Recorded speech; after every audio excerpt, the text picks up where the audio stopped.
नमस्कार, मैं हूं दीपाली राणा। आप देख रहे हैं मिड कैप मंत्रा। शुरुआत करेंगे इस वक्त की हेडलाइंस के साथ। यूएस कोर्ट में गौतम अदानी के खिलाफ आरोप तय होने से अदानी ग्रुप के स्टॉक्स में भारी गिरावट। अदानी एंटरप्राइजेज और अदानी एनर्जी सॉल्यूशंस में 20% का लोअर सर्किट। साथ ही Adani port, Ambuja cement, ACC भी 11 से 15% फिसले। उधर अदानी ग्रीन के सब्सिडरी ने डॉलर बॉन्ड का इशू वापस लिया।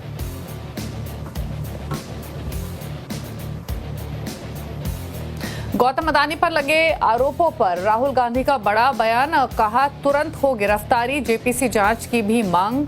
कहा शीतकालीन सत्र में उठाएंगे मामला।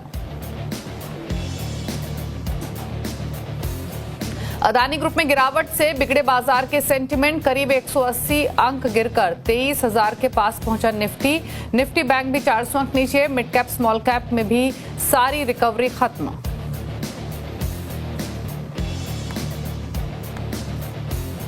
रियल्टी और आईटी को छोड़कर आज दूसरे सभी सेक्टर्स में बिकवाली का दबाव। मेटल, सरकारी कंपनियां, कैपिटल गुड्स में 1% से ज्यादा की गिरावट।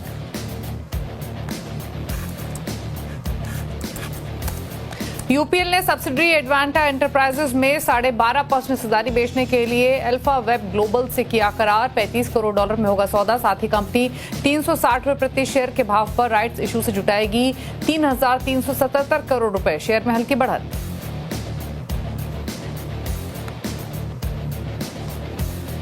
2030 तक के लिए ग्रोथ प्लान को ब्रोकरेज के थम्स अप से इंडियन होटल में तेजी। शेयर 5% उछाल के साथ वायदा का टॉप गेनर बना। एचएसबीसी ने दिए 900 की टारगेट।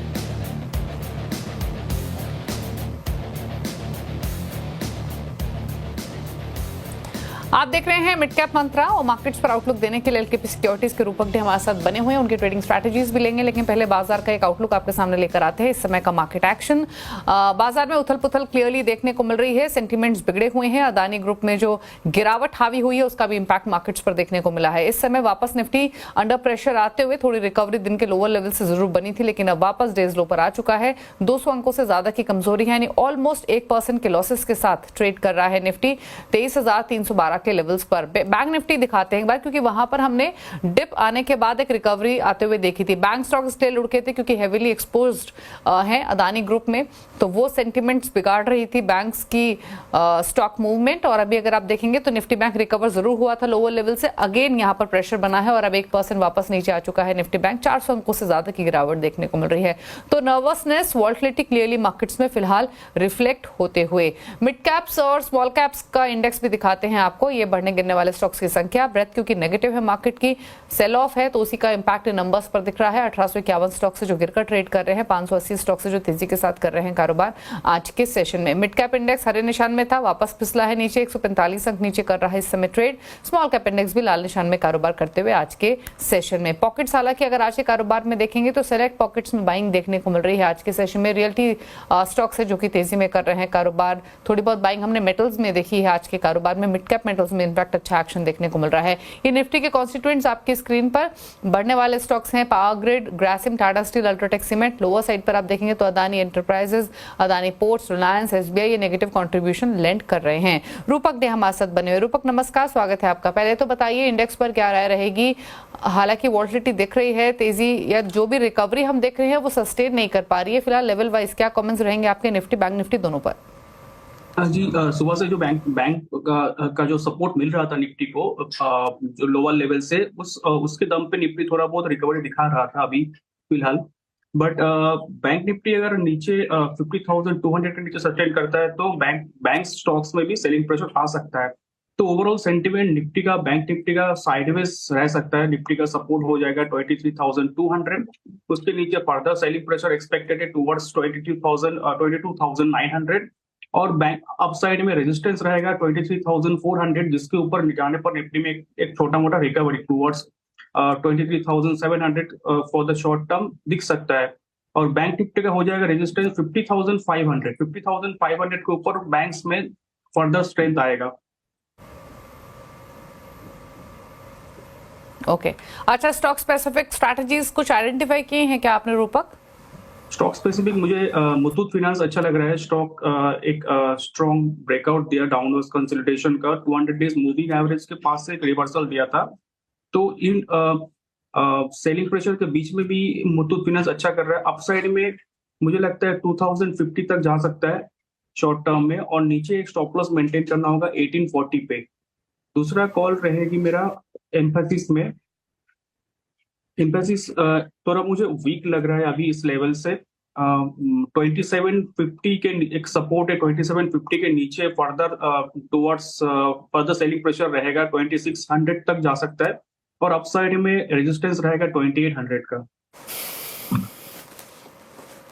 ओके, चलिए, तो ये कुछ ट्रेडिंग स्ट्रैटेजीज आपको बताई गई हैं रूपक की तरफ से। एम्फोसिस डेज लो पर ट्रेड करते हुए इस समय 22 अंकों की गिरावट देखने को मिल रही है। चलिए अब लेकर आते हैं मिड कैप्स का हाल आपके सामने। इंडेक्स तो आपने देखा रिकवर हुआ, हरे निशान में भी गया, लेकिन वापस थोड़े से प्रेशर में आते हुए दिखाई दे रहा है। कुछ सेलेक्ट पॉकेट्स दिखाते हैं आज के कारोबार में जहां पर सबसे ज्यादा एक्शन देखने को मिल रहा है तेजी मंदी की तरफ। शुरुआत कर लेते हैं सरकारी बैंकों के साथ, जहां पर गिरावट दिख रही है आज के कारोबार में।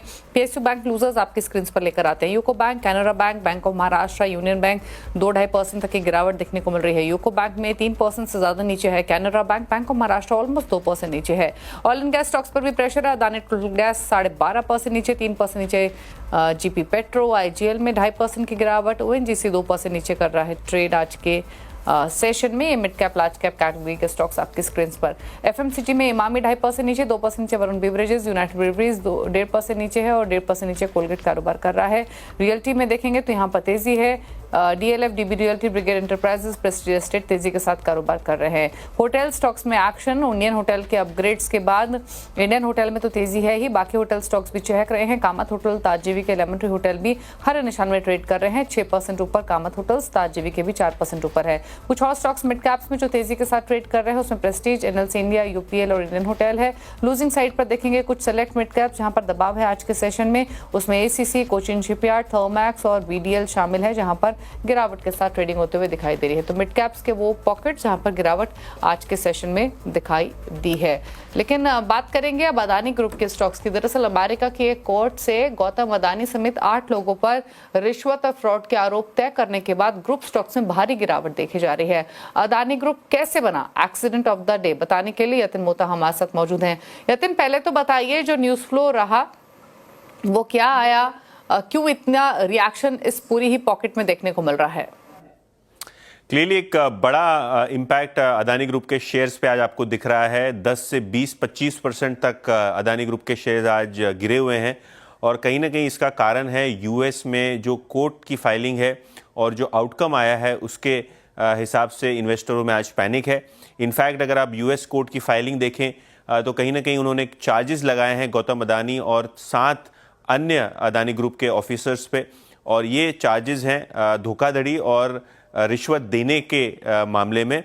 बताया ये जा रहा है कि अदानी ग्रुप के जो पावर प्रोजेक्ट्स हैं इनको लगाने के एवज में इंडियन ऑफिशियल्स को लगभग $250 मिलियन यानी 2000 करोड़ रुपए से ज़्यादा की घूस दी गई है, जिसके चलते जो यूएस के निवेशक हैं इनको नुकसान उठाना पड़ सकता है। इनफैक्ट अदानी ग्रुप ने निवेशकों से लगभग $300 करोड़ जुटाए थे, और अभी भी अगर आप देखें तो यूएस बॉन्ड्स के जरिए काफ़ी सारा फंडरेज अदानी ग्रुप के जो है लेवल पे फंडरेज होता हुआ आपको दिखाई पड़ रहा है। तो कहीं ना कहीं ये जो आरोप हैं वो रिश्वत के हैं, और जो सोलर एनर्जी प्रोजेक्ट्स हैं इसको लेके हैं। तो थोड़ा बहुत पैनिक आपको अदानी ग्रीन एनर्जी के शेयर्स पे भी दिखाई पड़ रहा है, अन्य अदानी ग्रुप के शेयर्स पे दिखाई पड़ रहा है, और कुल मिला के आज अदानी ग्रुप ने लगभग 2,65,000 करोड़ रुपए का जो है मार्केट कैप लॉस किया है। अच्छा, इसी खबर का इम्पैक्ट हम बैंक स्टॉक्स पर भी देख रहे हैं। यतिन, कितना एक्सपोजर है बैंक्स का? बैंक्स के गिरने के पीछे क्या यही कारण है? तो देखिए, ऑब्वियसली अदानी ग्रुप के एक्सपोजर को लेके पहले भी अटकलें लगती थी कि एलआईसी का एक्सपोजर है, बैंक्स का एक्सपोजर है। कुल मिला के जो डेट है उसका लगभग 88,000 करोड़ रुपए भारतीय बैंकों ने फंड किया है, और इस 88,000 करोड़ रुपए में लगभग 30% हिस्सा जो है पीएसयू बैंकिंग से आता हुआ नजर पड़ रहा है। कुल कर्ज अदानी ग्रुप का लगभग 2.5 लाख करोड़ रुपए के आसपास है, और ये जो थोड़े दिनों पहले की और थोड़े समय पहले की जो फाइलिंग है उसके हिसाब से हम निकाल रहे हैं। एसबीआई एज अ ग्रुप की बात करें तो 27,000 करोड़ का एक्सपोजर आपको आता हुआ दिखाई पड़ रहा है अन्य पीएसयू बैंक्स के साथ। और अगर हम आरईसी पीएफसी की भी बात करें तो प्रोजेक्ट लेवल पे काफ़ी सारे पावर प्रोजेक्ट्स को आरईसी पीएफसी ने फंड किया है, जिसके कारण वो शेयरों में भी आपको आज 6 से 7% से ज़्यादा की गिरावट देखने को मिल रही है। तो ऑब्वियसली क्योंकि पीएसयू बैंक्स हैं और पीएसयू एनबीएफसीज हैं, तो यहाँ इम्पैक्ट आपको सबसे ज़्यादा देखने को मिल रहा है। ओके, शुक्रिया यतिन आपका ये डिटेल्स बताने के लिए। तो बैंक स्टॉक्स भी लुढ़के हुए हैं, निफ्टी पीएसयू बैंक इंडेक्स भी देखेंगे आज के कारोबार में तो 2.5% से ज्यादा की गिरावट यहां पर देखने को मिल रही है और अदानी ग्रुप के स्टॉक्स में तो गिरावट हावी है ही। रुक रहे हैं इसी के साथ एक ब्रेक के लिए, ब्रेक के उस पर कुछ और खबरें आपके लिए लेकर आएंगे, जल्द वापस आते हैं।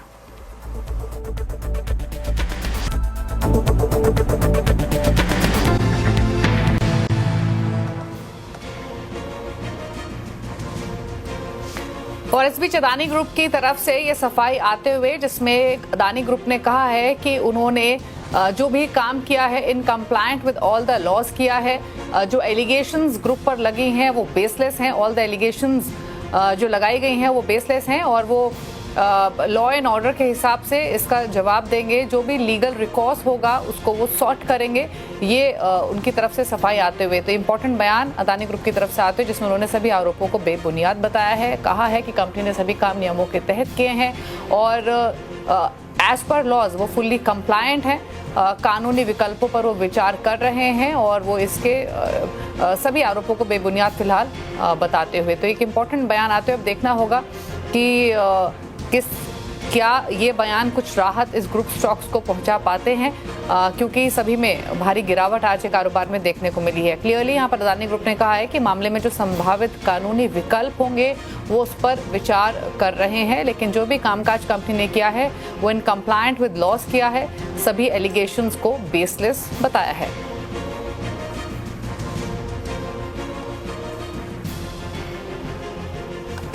चलिए आगे बढ़ेंगे और अब बात करते हैं टेलीकॉम स्पेस से जुड़ी एक इंपॉर्टेंट खबर की। दरअसल जुलाई में टैरिफ बढ़ोतरी के बाद टेलीकॉम कंपनियों के ग्राहक गंवाने का सिलसिला थमने का नाम नहीं ले रहा है। ट्राई ने सितंबर का सब्सक्राइबर डेटा जारी किया है जिसके तहत टेलीकॉम कंपनियों ने सितंबर में 1 करोड़ से ज्यादा ग्राहक गंवाए हैं। और डिटेल्स के साथ असीम मनचंदा है। असीम बताइए। दीपाली, टेलीकॉम कंपनियों ने जुलाई में अपने टैरिफ के अंदर बढ़ोतरी की थी। ये बढ़ोतरी प्रीपेड और पोस्टपेड के दोनों के अंदर की गई थी और टैरिफ 10% से लेकर के 25% तक बढ़ाए थे। उसी का असर टेलीकॉम कंपनियों के सब्सक्राइबर के ऊपर देखा जा रहा है। अगर मैं जुलाई महीने की बात करूं तो जुलाई में टेलीकॉम कंपनियों ने करीब 38 लाख ग्राहक गंवाए थे।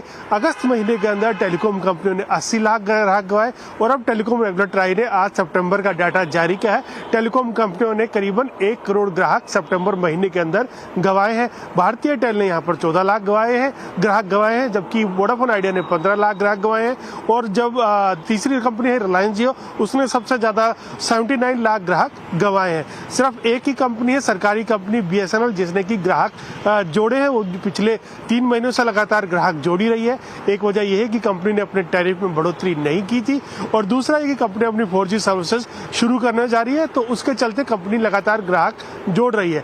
तो पिछले 3 महीनों से टेलीकॉम कंपनियों के सब्सक्राइबर कम होने का सिलसिला जारी है। आगे भी ये सिलसिला आपको आता हुआ दिखाई दे सकता है, खासतौर पर कि जिन भी कस्टमर्स के पास 2 सिम थे वो अब कंसोलिडेट कर रहे हैं और 1 सिम की तरफ वो जा रहे हैं, क्योंकि टैरिफ बढ़ गए तो उसका ये आपको असर दिखाई दे रहा है। शुक्रिया आपका आसिमी डिटेल्स बताने के लिए। तो सिर्फ BSNL ने ग्राहक जोड़े हैं क्योंकि वहां पर टैरिफ नहीं बढ़े हैं। जल्द 4G सर्विसेज भी रोल आउट होंगे, उसका फायदा मिला है। बाकी सभी कंपनियों के टैरिफ हाइक होने की वजह से सब्सक्राइबर्स घटे हैं।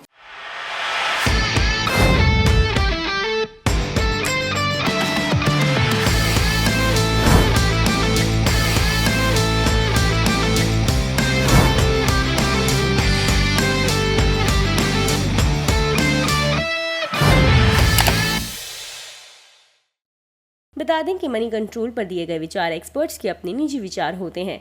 वेबसाइट या मैनेजमेंट इसके लिए उत्तरदायी नहीं है। यूजर्स को मनी कंट्रोल की सलाह है कि कोई भी निवेश निर्णय लेने से पहले सर्टिफाइड एक्सपर्ट की सलाह लें।